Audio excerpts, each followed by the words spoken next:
Bienvenidos, el programa en donde los reclamos, las quejas, los comentarios son bienvenidos y que para ello es suficiente ingresar al WhatsApp, el número es el 986-691-336. En unos segundos más aparecerá en la pantalla la imagen de WhatsApp y tendremos nuevamente el número 986-691-336. Envíenos sus mensajes y no solamente podremos tener información para poder mejorar la calidad de nuestras propias intervenciones, la de nuestros invitados, sino también para que puedan participar en la secuencia Tribuna Libre, que como todas las semanas tenemos nosotros la posibilidad de contar con dirigentes de las organizaciones vecinales, de las organizaciones comunales, de las organizaciones de voluntariado, que de alguna manera quieren hacer escuchar su voz en este programa de Hablan los Vecinos. El día de hoy tenemos la presencia de la doctora Milagros García Matos, quien tiene a su cargo la secuencia de Familia Feliz. Y en esta oportunidad, bueno, le damos la más cordial bienvenida. ¿Cuál es el tema de hoy, doctora? Bueno, el día de hoy tenemos tema de alimentos. ¿Quiénes pueden pedir alimentos? El tema de alimentos es un tema bastante importante porque, como empezaba a decir la doctora Milagros García Matos, ¿quiénes pueden pedirlo? Empiece, doctora, por favor. Bueno, los denominados alimentistas. ¿Quiénes son alimentistas? Digamos, en un hogar, cuando hay menores de edad, en un núcleo familiar, los niños son alimentistas y son menores de edad, inclusive también cuando son mayores de edad, siempre y cuando estén estas personas estudiando, cursando estudios, hasta los 28 años de edad. O sea, los padres estamos obligados a otorgar alimentos a nuestros hijos hasta los 28 años de edad, siempre y cuando se acredite que estén estudiando, o sea, ¿no? Y que no realicen una actividad laboral. A ver, vamos a aclarar. Estamos hablando entonces de dos circunstancias. La alimentación que deben dar los padres a los hijos, pero también hemos leído en el Código Civil que hay una obligación de los hijos de alimentar a los padres. También. Pero usted ha señalado que la obligación esta de los padres con los hijos cesa a los 28 años, ¿sí? Es lo que yo he entendido, cesa a los 28 años. Primero habría que explicar qué es lo que implica la connotación alimentos. El concepto de alimentos. El concepto de alimentos. Porque uno por la palabra podría pensar que es aquello que uno pues ingiere, ¿no? Así es, comida. Así es. No solamente comida. Eso, es un conjunto de elementos. Estamos hablando de alimentos, es cierto, de la comida, del día a día, el pan de cada día, pero también estamos hablando de educación, estamos hablando de atención médica, estamos hablando de recreación, estamos hablando inclusive de tratamiento psicológico si es necesario. Es una serie de elementos que conforman el término alimentos. Entonces, menores de edad son acudidos por alimentos y todos estos conceptos tienen que ser favorecidos. ¿Quiénes los otorgan? Los padres son los obligados. Existen también personas que sufren de discapacidad, digamos, están en estado vegetativo o sufren de retardo mental o padecen de algunas enfermedades que incapacitan de por vida. Entonces, estas personas hay que acudirlas permanentemente. O sea, más allá de los 28 años. Permanentemente, o sea, hasta, exacto. Y inclusive esta obligación que asumen los padres de esas personas que padecen de discapacidad permanente, se traslada a los hermanos cuando, por un hecho natural, los padres dejan de existir.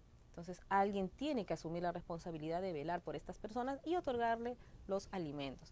En esa medida, si ya no subsisten los padres, los llamados por ley son los hermanos o cualquier familiar que pueda tener esta persona. Fíjese qué interesante lo que nos está diciendo la doctora Milagros, que en realidad siempre se cree que la obligación es de padres a hijos, entendiendo por padres el papá y la mamá, ¿no? Así es. Pero nos está comentando de que la obligación se extiende también a los hermanos cuando los padres no están. Es decir, y me imagino que habrá una suerte de prelación por edades, ¿no? O sea que tendrá en cuenta el juez. ¿O? Claro, son todas las circunstancias, todas las circunstancias personales que rodean al alimentista son analizadas por el juez.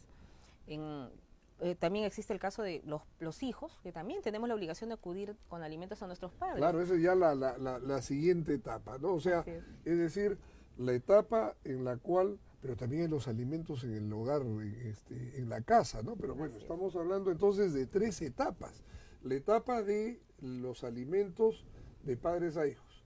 La segunda etapa, los alimentos que se deben los cónyuges, ¿no es cierto? Y una tercera etapa, que también puede ir simultánea, que es la obligación de alimentos de los hijos para con los padres. Háblenos sobre este tema, el tema de los padres, porque muchas veces encontramos muchos padres, o sea, muchas madres que son considerados como indigentes y resulta que tienen familia. Sí, doctor, es una realidad que es recurrente y es muy lamentable porque todo, aparte del deber legal, de la obligación legal, también tenemos los hijos una obligación moral. Ellos nos dieron la vida, nos dieron el ser y se encargaron de nosotros desde que nacimos hasta que pudimos nosotros mismos solventarnos económicamente. Pero la ley es precisa, establece esa obligación. Si los padres no tienen las condiciones necesarias para poder sostenerse a sí mismos, los hijos que tienen la capacidad para hacerlo están obligados por ley a acudir a los padres. Y dígame una cosa, Milagros, para conocimiento de los amigos que nos están escuchando, que nos están viendo. Las mismas obligaciones, es decir, si no hacen el pago a favor de sus padres, pueden ser llevados a prisión, o sea, pueden ser detenidos hasta que cumplan con esa obligación, como ocurre, como vemos en el caso de los niños, ¿no? Los alimentos para los menores, cuando los padres no cumplen, o el padre, el alimentista no cumple, es pues detenido hasta que cumpla. Bueno, la ley es para todos, es horizontal. Para la calidad, los mayores, para los claro, para hijos con padres. La obligación, todo obligado a otorgar alimentos, si es que no cumple, finalmente se va a expedir en un proceso judicial una sentencia que lo va a compeler a cumplir alimentos, con los alimentos, la obligación alimentaria. Si es que luego de ello persiste en el incumplimiento, también va a tener una sanción de carácter ya penal y va a ser sentenciado. Y obviamente también inclusive puede ir a un penal para poder cumplir con una sentencia penal que haya sido la consecuencia de su permanente incumplimiento. Entonces la ley se cumple sí o sí, sea a través del procedimiento civil de alimentos o también, si no, mediante una sentencia de carácter judicial. Porque muchas veces se cree de que porque la Constitución dice que no hay prisión por deudas, bueno, entonces uno podría no pagar la deuda que se genera por la obligación esta de otorgar alimentos. Es que son temas diferentes. Uno, sí existe una obligación alimentaria, pero el incumplimiento de esta amerita incurrir en un delito denominado omisión a la asistencia familiar. Y este es sancionable. Inclusive puede ir a un penal la persona que incumpla con esta sentencia. O sea, tenemos claro que en el caso de padres con hijos, hijos con padres. Ahora veamos el caso de lo que es el tema de la relación conyugal, ¿no? O sea, no estamos hablando de divorcio, no estamos hablando de separación, estamos hablando todavía de la obligación que hay en el hogar. ¿Quién tiene que parar la olla? Bueno, si hablamos que en una relación conyugal, en un vínculo conyugal, legalmente ambos cónyuges tienen la obligación de procurarse entre sí los alimentos. Pero hay consideraciones al respecto. Si ambos cónyuges tienen la capacidad económica para poder procurárselos, no hay ningún inconveniente, pero todos los problemas surgen a partir de que uno de ellos puede, por alguna situación, por una enfermedad, por un accidente, por un hecho, una circunstancia particular, que no puede procurarse los alimentos, no puede trabajar y realizar alguna actividad laboral que le permita tener ingresos para autosostenerse. En esa coyuntura, el otro cónyuge está obligado a sostener a su cónyuge. Y es así que surge la obligación de otorgarle alimentos. Independientemente que estén separados, inclusive, doctor, porque pueden estas personas estar separadas, pero si amerita que el cónyuge necesita de alimentos, el otro está obligado a otorgárselos. Y de igual modo, el incumplimiento va a terminar siendo sancionado también penalmente. Y el que no incumpla va a tener que ser procesado penalmente por omisión a la asistencia familiar. Y además ahora existe el registro de deudores alimentarios. Claro, eso es una sanción, digamos, de carácter económico, porque esto tiene una suerte de Infocor.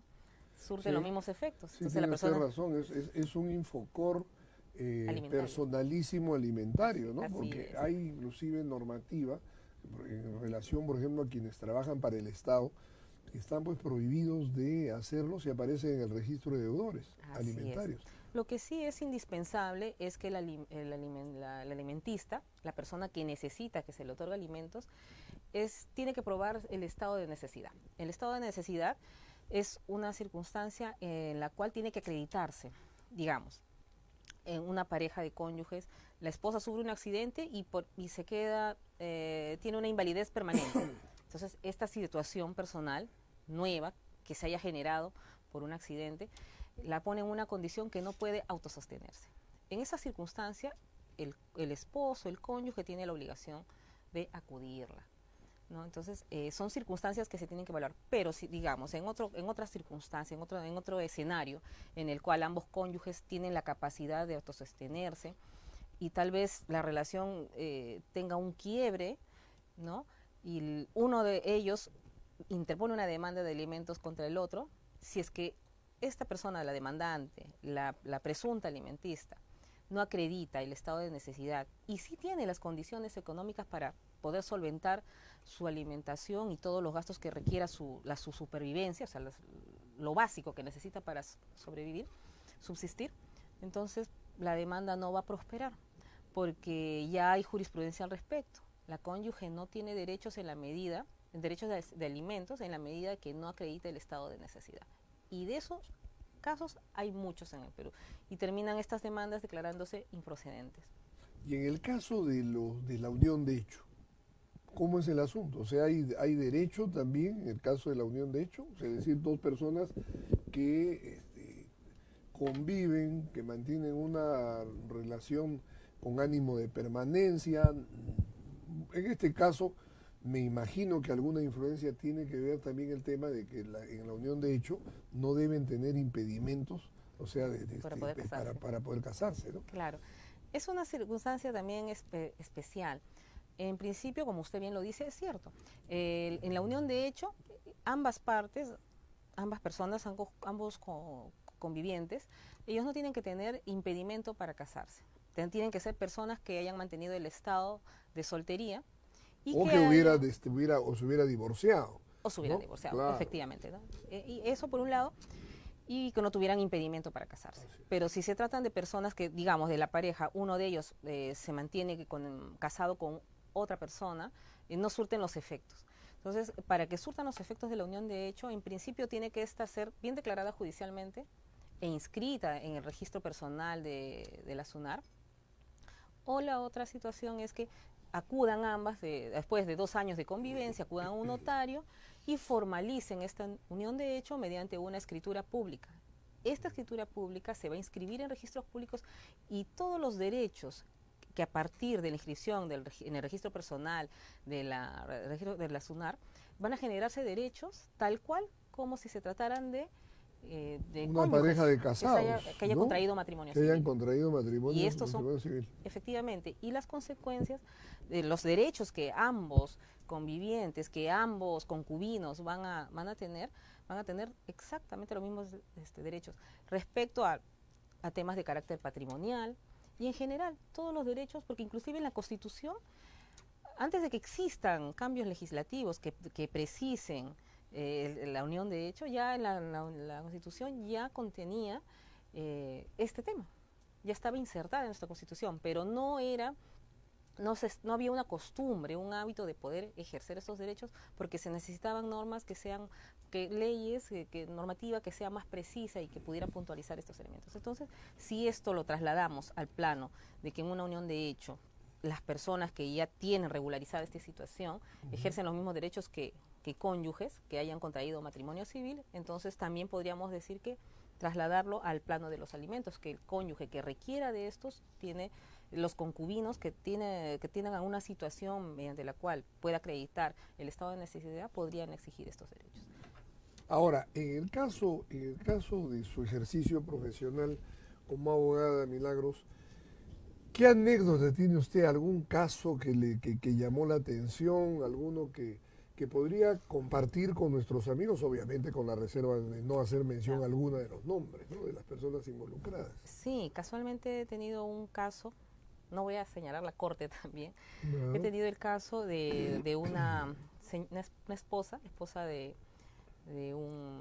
una otra persona, de su cónyuge, pidió alimentos, estando separados, estaban separados, ya tenían ya más de 2 años, solicitó alimentos y se ya realizó el proceso judicial, se tramitó conforme corresponde, conforme a ley. En primera instancia, ella no logró acreditar el estado de necesidad, pero sin embargo, un juez, no valorando debidamente los medios probatorios aportados por ambas partes, le declaró fundada la demanda y le otorgó el 25% de su remuneración, pese a que tampoco tenían hijos fruto del matrimonio, porque los alimentos eran para la cónyuge, lo que ella solicitó era para sí misma. Apelamos, logré que precisamente mi defensa se fundó en el hecho de que ella no logró acreditar el estado de necesidad. Y el juzgado de familia respectivo declaró nula la sentencia, porque efectivamente el juez, cuando expide la sentencia, alega que la señora acreditó un estado de necesidad de carácter regular. Y eso no existe, doctor. O sea, tampoco hay que inventar justificaciones o fundamentos, porque la norma es precisa.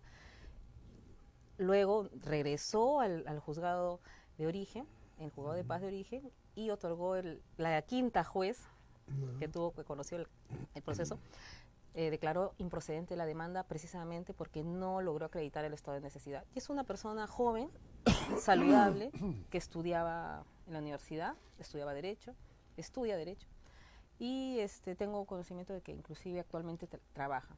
Entonces no había justificación alguna, desde ninguna perspectiva, para que ella pudiera solicitar alimentos que fueron indebidamente otorgados. Y con la sentencia, yo solicité al juzgado una ejecución anticipada de la sentencia y logré suspender el otorgamiento de la asignación anticipada, porque le habían otorgado una asignación anticipada de 25%. Entonces actualmente ya no los percibe. Uno de los temas que uno ve, especialmente cuando son los famosos los involucrados en sonados casos por alimentos, como que se hacen demandas bastante excesivas para lo que el común de la gente entiende debiera ser pues la pretensión relacionada con educación, por ejemplo, ¿no?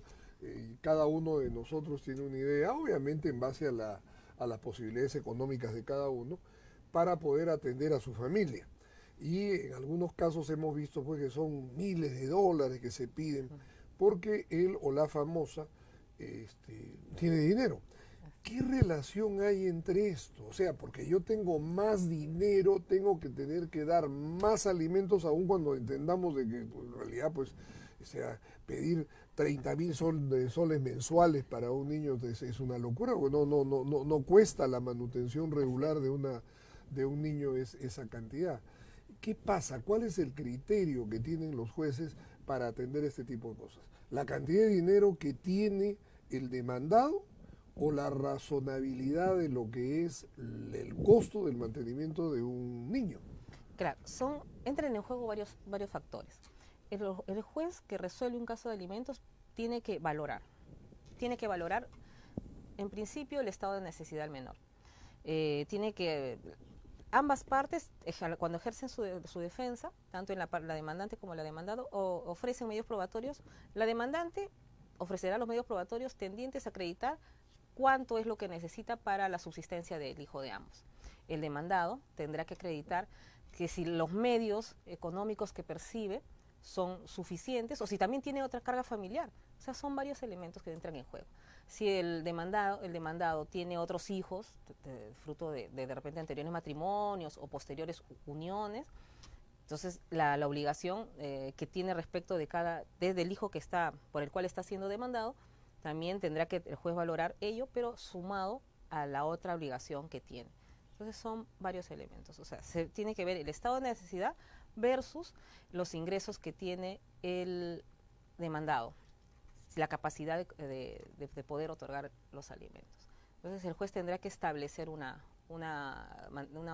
alimentos de manera equitativa que sean beneficiosos para el menor, que satisfaga todas sus necesidades, y también teniendo en cuenta, cuando usted se refiere a los famosos, los hijos de los famosos también tienen un ritmo de vida que no tiene nada que ver con niños de extrema pobreza, mientras en algunos casos a un niño de extrema pobreza un juez le puede otorgar 400 soles mensuales o 500 soles mensuales de alimento. Estos niños tal vez están acostumbrados a tener un ritmo de vida muy holgado. Un colegio muy caro.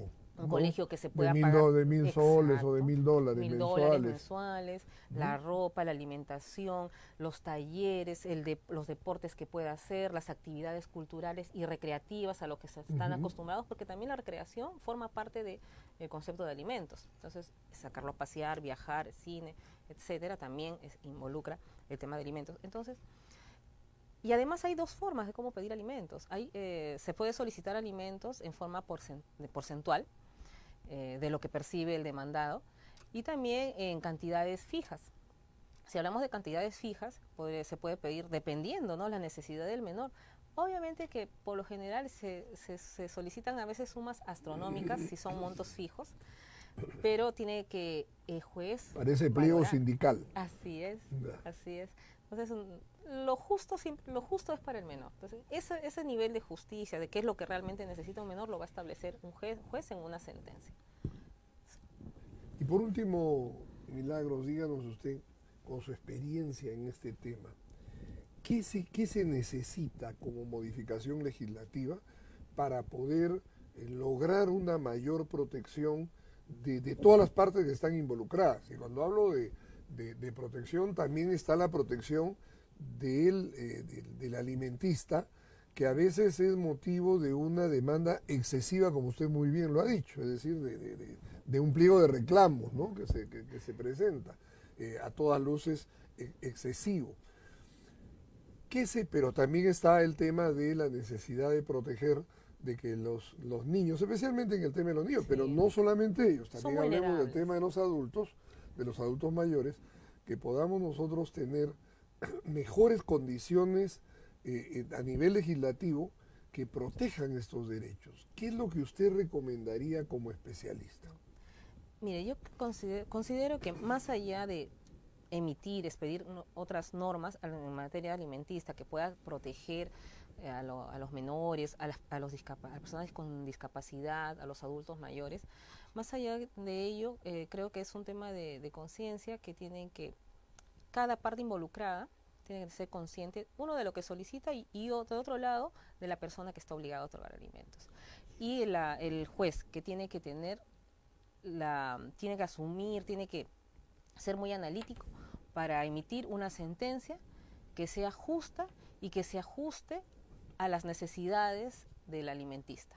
Sea repito, un menor de edad, sean niños, sean adolescentes, sean discapacitados, sean personas adultas mayores, en general. Eso es lo que considero, porque la ley sí está bien dada, establece los parámetros o los necesarios para que pueda otorgarse alimentos de la manera justa.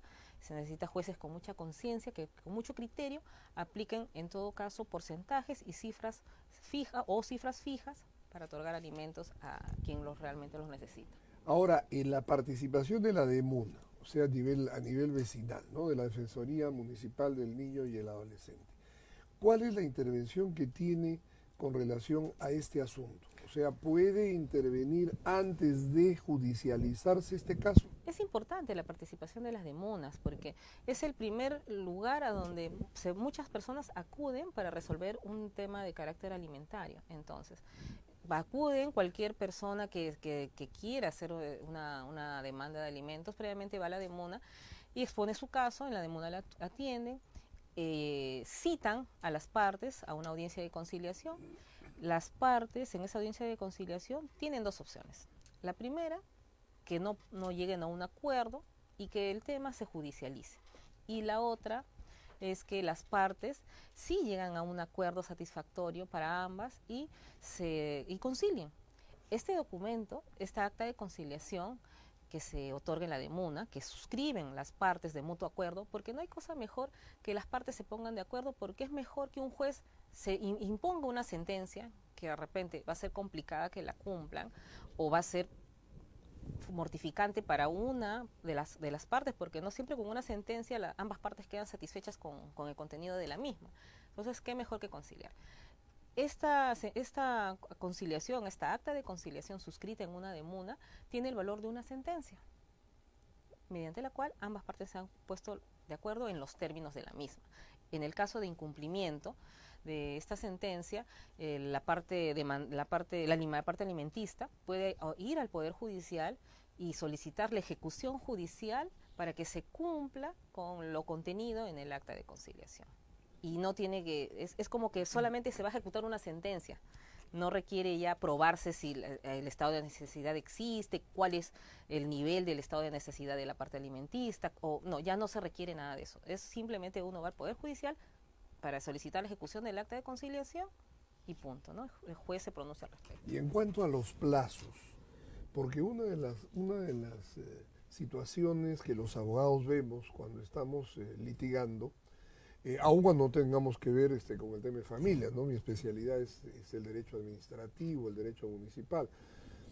Pero de todas maneras, cuando vamos a los juzgados, nos encontramos casos. Esta mañana he estado en el edificio de Zamora Valdés y había una dama que pedía la intervención de los abogados que estábamos en una cola, con la finalidad de que por favor ayudaran ante una situación de demora de un problema, y que lógicamente luego la encontramos en el primer piso, que le habían dado un ticket, el número 50, recuerdo, para ir a la OCMA, ¿no? O sea, a la Oficina de Control de la Magistratura, para efectuarse una queja, porque ella entendía de que la estaban paseando, estaban dilatándose mucho en la solución del conflicto.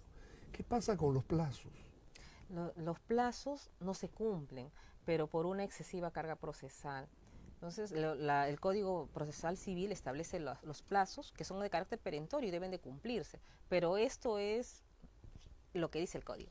Pero en la práctica los plazos se exceden en los plazos, porque ahora lo que antes tomaba una semana en calificar una demanda, ya se toman hasta un mes, mes y medio, 2 meses. Si es que el abogado no está permanentemente entrevistándose en el juzgado para agilizar su proceso.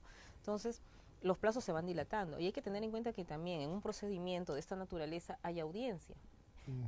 Hay una etapa en la se interpone la demanda, se corre traslado, se contesta la demanda y con la contestación del demandado se señala fecha para audiencia. Ahora, hay que ver cómo está la agenda de los jueces respecto a las audiencias. Por ejemplo, actualmente ya están señalando fechas de audiencia para el próximo año. Entonces, dependiendo del juzgado, dependiendo la corte, la jurisdicción donde se encuentran estos procesos, pueden ser más ágiles, dependiendo también la capacidad de los magistrados, la celeridad de del personal jurisdiccional, pueden ser más ágiles o también pueden retrasarse estos procesos. Y ahora ha surgido otra forma diríamos, de organización de la Administración de Justicia, porque apreciamos que el avance de los procesos está condicionándose ya en función a los abogados que piden la cita, piden la audiencia con el juez para exponerle su preocupación por la demora del caso. Y entonces esto está alterando totalmente el sistema que debiera ser normal, de ir atendiendo de acuerdo al orden de llegada, ¿no? O sea, pero que eso empieza a dejarse de lado, porque claro, se atienden los casos de los que van a reclamar. O sea, ¿qué hacer ante esta situación? ¿Qué es lo que usted podría decirnos como abogada? ¿Qué cree usted que podría hacerse en este tema? Mire, lo que podría hacerse, en principio, muchos juzgados que ven precisamente esta demora de la carga procesal, lo que están haciendo actualmente es, reciben la demanda, admiten, y en la misma resolución que admiten la demanda, señalan fecha para audiencia, para agilizar en los temas de alimentos. Pero si vamos a hablar de otro tipo de procedimientos, se requiere de más personal, porque ese es el clamor en todos los juzgados. Tenemos en un juzgado un especialista, un técnico y un notificador, que tienen y tienen demandas diarias que ingresan entre 20, 30, 40 demandas diarias, aparte de los expedientes en trámite cotidiano. Entonces estamos hablando que falta personal, falta el factor humano para poder trabajar estos procedimientos y que cada día sean más ágiles. Lejos de agilizarse, están siendo cada vez más lentos. Y la administración de justicia también. Debería haber un pool a nivel de cada juzgado, ¿no? Y no, porque ahora lo que tenemos son los pool a nivel de las salas, ¿no? A nivel de la Corte Superior, en el caso de la Corte Superior de Lima, lo hemos visto la semana pasada en una visita que hiciéramos a la Corte Superior de Justicia de Lima, que en verdad de Lima Norte, que el pool funciona, bueno, aún así es insuficiente, porque hay un retraso evidente en la administración de justicia por la carga procesal, sin lugar a dudas. Y es un tema de presupuesto. Claro. Y es un tema de presupuesto. Se podría contratar más personal para resolver este tipo de situaciones que son engorrosas, pero todo pasa por un tema de presupuesto. Pero entonces lo que tendríamos que pedir los abogados es que debería haber pool también a nivel del juzgado, ¿no? O sea, que no solamente esto se dé el pool, o sea, el grupo de abogados proyectando las resoluciones, proyectando sentencias, sino que también esto se practique a nivel de los juzgados. Doctora Milagros García Matos, de la Mesa de Trabajo de la Violencia contra la Mujer, ha sido un enorme placer estar con usted y muy agradecidos por esta vez que hemos tenido la oportunidad de conocer más con relación al tema de los alimentos. Y ya volvemos. Ya volvemos recordándoles el número del WhatsApp, que es el 986-691-336. Volvemos. Ya volvemos. Canal SB en tu corazón. Clínica Santa Beatriz, a tu servicio. Canal SB en tu corazón. Clínica Santa Beatriz, a tu servicio.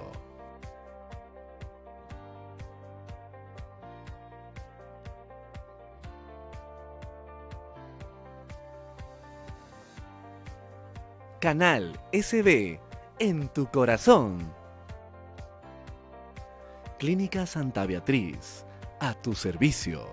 Canal SB en tu corazón. Clínica Santa Beatriz, a tu servicio. Ya volvemos.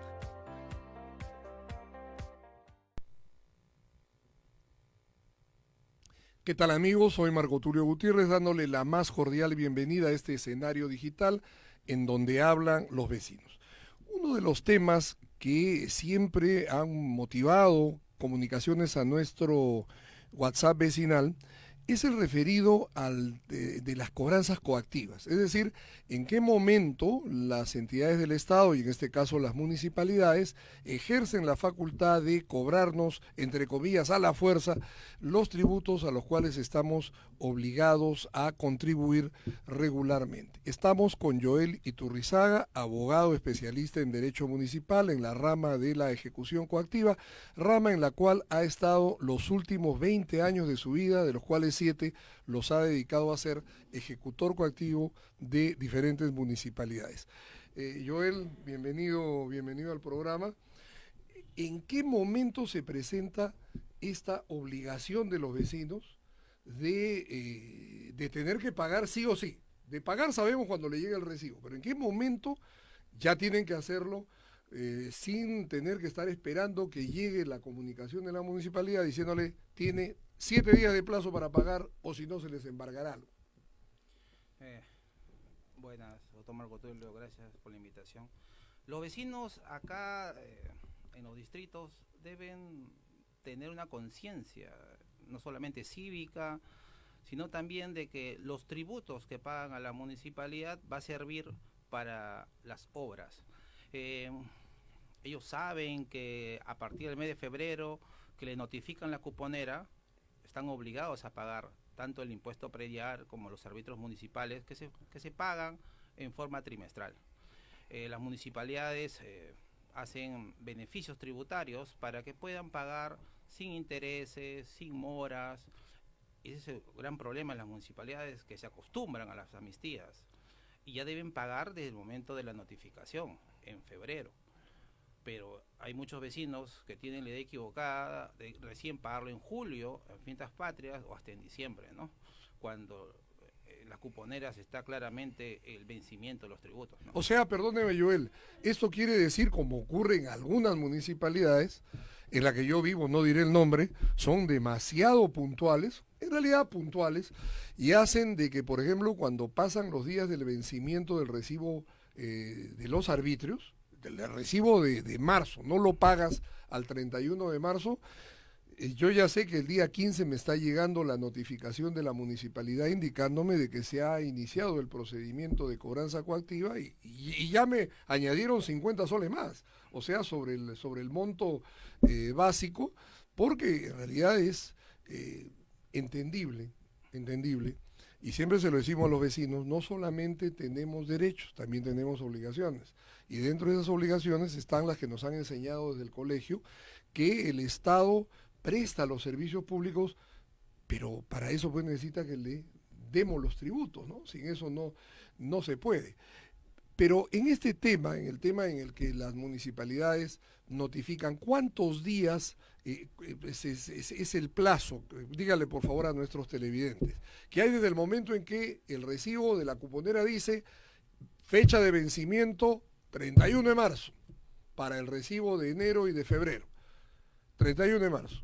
¿Cuántos días empiezan a correr ahí para que la municipalidad ya esté habilitada en pedirle al contribuyente que pague o será sancionado a través de la cobranza bancaria correspondiente? Sí, bueno, la municipalidad te notifica la cuponera y tú tienes la oportunidad de pagarlo en forma anual. Es más, las municipalidades te hacen un descuento sobre el insoluto si lo pagas en enero, antes de febrero, todo el año completo.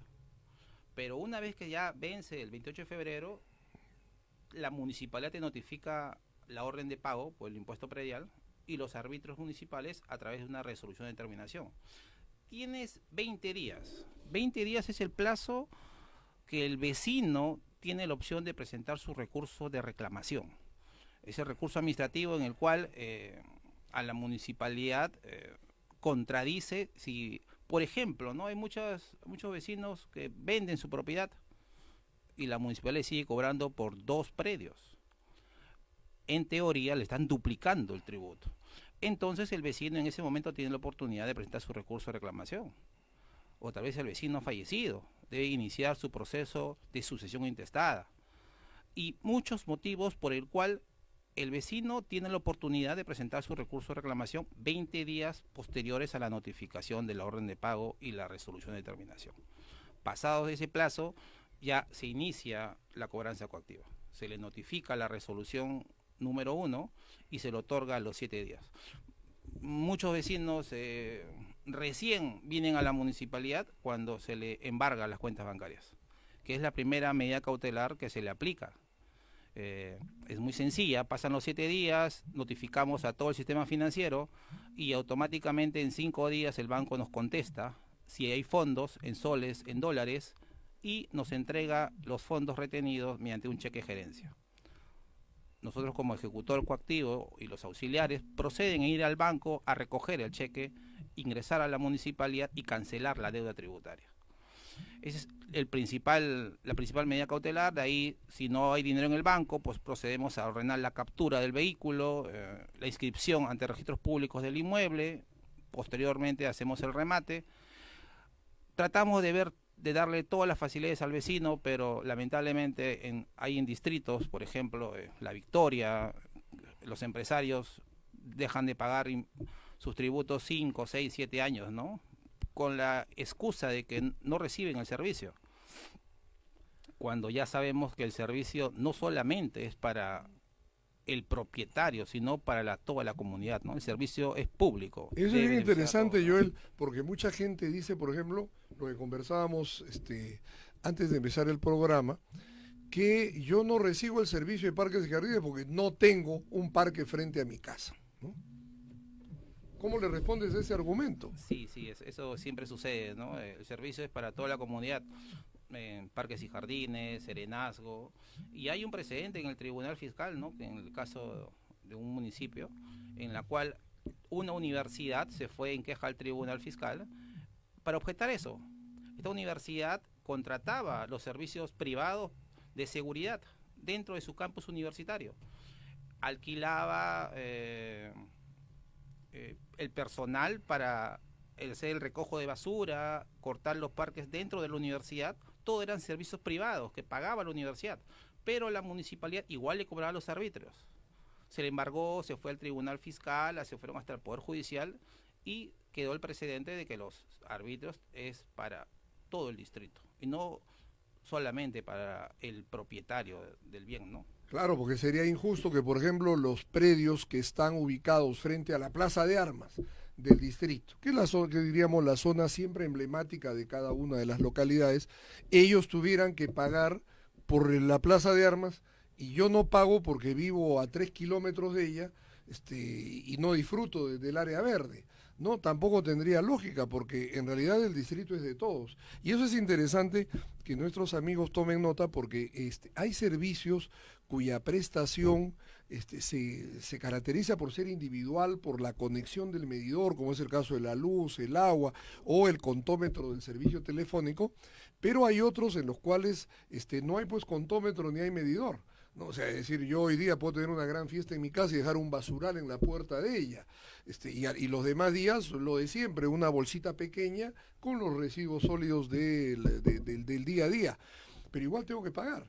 Entonces, ahí por favor hay que tener en cuenta lo que nos está diciendo el doctor Joel Iturrizaga, quien es especialista en estos temas, sobre la obligación que tenemos de pagar. Otro tema que también nos ha mencionado de alguna manera el doctor Iturrizaga es el relacionado a la calidad del servicio. ¿Qué hacer? Vamos a tener, ojo, una segunda posibilidad de conversar con Joel, y espero que sean muchas más, porque este es un tema recurrente, el tema de lo coactivo en las municipalidades. Lo coactivo no solamente es eso, es las clausuras, las demoliciones, es el tema del comercio ambulatorio. Pero ¿cómo podríamos resolver de alguna manera el tema de la calidad del servicio? Porque una de las cosas que dice la gente es, pago pero el servicio es malo. ¿Qué hacer? En el tema del servicio, los vecinos deben comprender que la municipalidad necesita los recursos. Cada distrito es una idiosincrasia una del otro. Por ejemplo, La Victoria es una zona muy comercial. Las toneladas de basura que genera, por ejemplo, Gamarra, no se puede comparar con un distrito como La Molina, ¿no? San Isidro, que ya está regulado ese tema, ¿no? Más invierte esas municipalidades en los parques y jardines y en la seguridad ciudadana. Lo que se le insta a los vecinos es que paguen sus tributos al día, evitemos los embargos, porque luego el vecino viene molesto, viene a denunciarnos y siempre causa un malestar a la entidad, ¿no? Bien, gracias Joel por esta primera oportunidad en que vamos a estar en este programa. Queda pendiente y comprometido para unas sucesivas visitas, porque este tema, el coactivo, es un tema bien interesante y seguramente queda dar para más, para lo cual nuestros amigos que nos están siguiendo a través de la señal de Santa Beatriz nos hagan saber a través del WhatsApp vecinal que aparece en las pantallas, 986-691-336, sus comentarios, reclamos, quejas, denuncias y también de qué manera podemos hacer que las obligaciones sean mejor cumplidas, como ha sido la invocación de nuestro invitado de esta tarde. Y ya volvemos con más en este escenario en donde hablan los vecinos. Y bien, ahora en este escenario digital en donde hablan los vecinos, que tenemos gracias a la cortesía de la Clínica Santa Beatriz, que está en tu corazón, tenemos la presencia de nuestro buen amigo Óscar Fernández, presidente de la Cámara de Transporte de Lima, con quien vamos a conversar sobre lo que está pasando. Esta semana hubo un conato de alteración del fluido, del flujo de los vehículos de transporte urbano, de los denominados corredores, porque había una amenaza de una suspensión, ¿no? No podemos hablar de paro, porque los paros los hacen los trabajadores, en este caso se trata de empresas. Lo que estaban haciendo era una suerte de suspensión del servicio. ¿Y qué pasó al final? O sea, ¿cuál es la razón de esto y de qué manera reaccionaron los formales, las empresas formales, que son del transporte masivo, que tenemos pues también vehículos grandes que están organizados en estas empresas. Bienvenido al programa, Óscar. Buenas tardes, de verdad felicitarte porque realmente necesitamos espacios como hoy estás conduciendo para poder nosotros desarrollarnos sobre nuestros problemas. Y tenemos que saber, que sepa la audiencia que también hoy en día, a raíz que los señores de los corredores que querían someter o a suspender, nosotros le dijimos a la municipalidad que nosotros garantizamos el servicio público. Porque nosotros, recuerda que ellos solamente son el 15% que manejan. Nosotros somos el 85% de las empresas formales de Lima y Callao, que le garantizamos los viajes, no había problema. Y que los operadores iban a levantarse más temprano, salir a las 3:30 a cubrir todo lo que ellos podían dejar. Para que nuestros amigos que nos están viendo esta tarde tengan una idea. O sea, estamos hablando de formales y de informales, ¿no es cierto? ¿Quiénes son los informales? Bueno, los taxis colectivos son informales en la medida en que no hay una regulación expresa para ellos. Hay una necesidad de utilizarlo, porque si no hubiera necesidad, definitivamente pasarían pues los taxis, no habría taxi colectivo, ¿no? Eso pasa por la ineficiencia de servicio. Lamentablemente los corredores, bueno, yo no sé, porque solamente estamos hablando, cuando dicen sistema integrado, corredores de alta capacidad, se entiende que hablamos de transporte masivo. Pero este transporte masivo es de rutas chicas. O sea, por ahí usted se da cuenta, son cortas nomás. Ya. Entonces, por ejemplo, el metropolitano, eso sí, el metropolitano es de alta capacidad. O sea, el que va de Chorrillos hasta Naranjal. Así es. Ya, ok. Eso sí. Pero los corredores son rutas chicas, y de verdad que... Pero ojo, Óscar, acuérdese usted de que también hay un problema, porque podría haber una ruta larga, bueno, quizás definitivamente ninguna ruta sería tan larga, el Lima tiene los más grandes corredores, serían ¿cuál? La Avenida Universitaria, ¿no? Por su extensión. Pero el otro, el corredor natural, que es el del Arco, Arequipa, Garcilaso y Tacna, que en realidad es un solo continuo, incluyendo el Rímac. Lo que pasa es que tenemos esta ciudad caótica, en donde la numeración empieza cada 10, 15 cuadras, ¿no? Y cambian de nombre, ¿no? Y el tema es que si tú vienes de Rímac, antes con un carro te ibas a la mano derecha, que era Pueblo Libre, te venías para Puerto Marina. A la izquierda te ibas para otro lado. Hoy en día estás pagando 3 pasajes. O sea, el que tiene todo el problema económico, la canasta familiar está afectando al público. Porque antes tomaba con un solo carro, pero ahora tiene que tomar toda la avenida Arequipa, se baja en la avenida Arequipa acá en Teodoro Cárdenas, más o menos. Donde está la clínica Santa Beatriz. Corazón. Así es. Y si quiere venir para acá a verte, o más abajo, tiene que tomar otro carrito. Claro. O quiere irse para Pueblo Libre, otro carro. O sea, así están las cosas. No, y eso es grave porque en realidad en otras experiencias acá cercanas, en Santiago de Chile, 2 horas uno sube con el mismo boleto, puede circular por toda la ciudad siempre y cuando no se exceda de ese número de tiempo, ¿no? Bajas de un alimentador, pasas a un troncal que con el mismo boleto durante 2 horas puedes movilizarte por la ciudad y si regresas en buena hora, ¿no? Eso lo que se ha pretendido hacer. No, eso es lo que se debe hacer. No, pero acá la reforma del transporte que hizo la señora Susana Villarán hizo con bombos y platillos todo esto, pero usted está viendo, ¿qué sistema integrado tiene ahora? Claro, bueno, en realidad eso fue un buen éxito de marketing, el de atribuirse la reforma del transporte, porque como conversábamos fuera de cámaras, en realidad la reforma del transporte había empezado hace muchísimo tiempo, ¿no? Yo me había puesto en la época de Jorge del Castillo con los primeros corredores, de Alfonso Ugarte, Brasil y Tomás Marzano. Claro, pero tú me hacías recordar que en realidad el primer corredor lo había hecho como vía expresa, claro. Luis Bedoya Reyes. Y que desde ese tiempo han venido los brasileños y se han copiado lo del Perú. Y llegaron los colombianos y se han copiado lo de Brasil. Y el Banco Mundial es el que regula todo el sistema acá en América Latina. Pero lamentablemente no estamos dando un buen servicio. Y eso es una deuda al limeño, le tenemos nosotros los transportistas. Yo estuve en Guayaquil el año pasado con motivo de un foro latinoamericano y el Caribe de los clubes de leones y quedé sorprendido del sistema, ¿no? O sea, porque allá están coexistiendo el sistema del metropolitano, o sea, la vía segregada, con el sistema de microbuses. Todos los han uniformado, el color es único, todos tienen el sistema del tarjetero, y bueno, es cuestión de analizar cómo funciona, porque lo importante es que la gente siente de que el transporte está ordenado, al menos en lo que es el acceso al vehículo, ¿no? Le comento, como Cámara de Transporte Urbano nos hemos agremiado empresas formales, fuertes, grandes y serias. Nosotros hemos estado en España para ver el tema de la tarjeta, que ya tenemos un convenio. Hemos estado acá en Colombia para ver todo el sistema que hay en Medellín, que es el mejor, se puede decir que nosotros debemos imitar eso.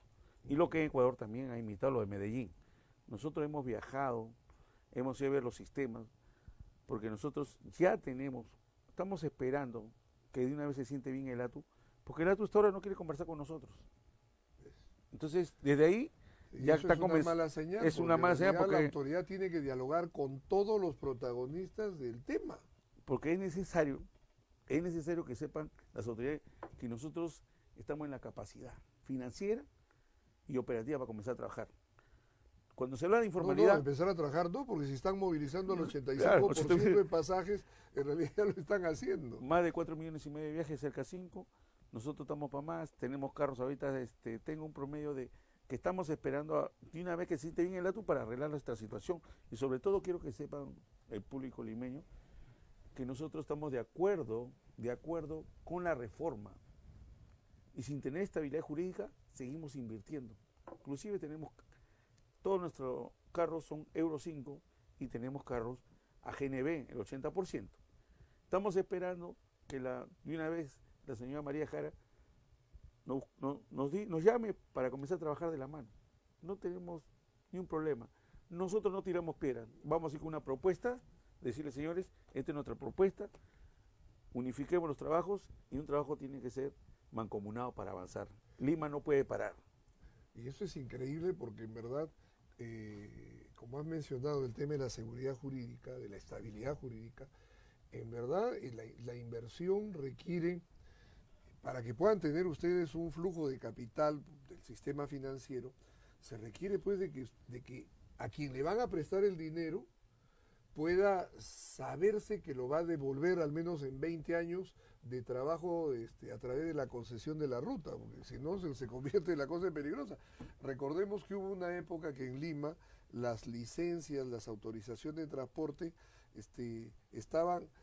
se prorrogaron indefinidamente hasta el momento que la autoridad dijera que ya no iban más. Eso es el atropello más grande, porque podía ser en un mes, en un año, y quién prestaba dinero a un transportista. Pero ustedes me decías, Oscar, que son 40 empresas las que son a la vez las que tienen. Dan los nombres de algunas de ellas, porque total nuestros amigos conocen, más que la ruta, conocen las empresas. Vipusa.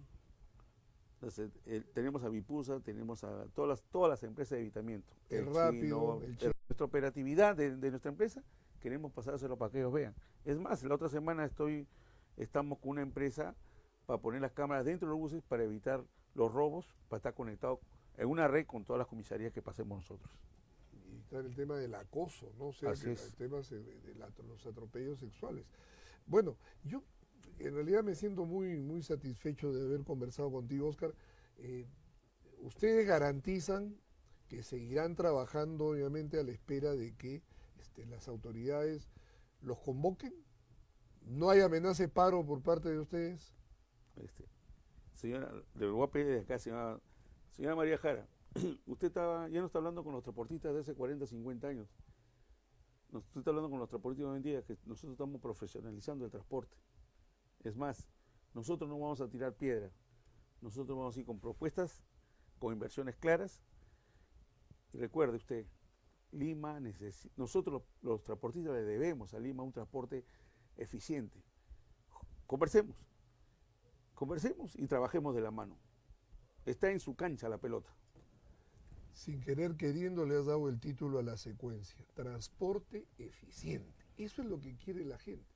Un transporte que le permita acceder en una esquina sabiendo más o menos que cada 10 minutos pasa un bus, pero también la predictibilidad de que vas a tener 50 minutos para desplazarte de un lado a otro, aunque eso tampoco depende mucho de ustedes, ¿no? Porque es un problema de tránsito. El tránsito, ahora tenemos, estamos en prueba, la empresa Rápido con sus aplicativos, en qué momento, cuántos tiempos va a pasar, así estamos en este momento. Ya tenemos que entrar a otra etapa de negocio nosotros.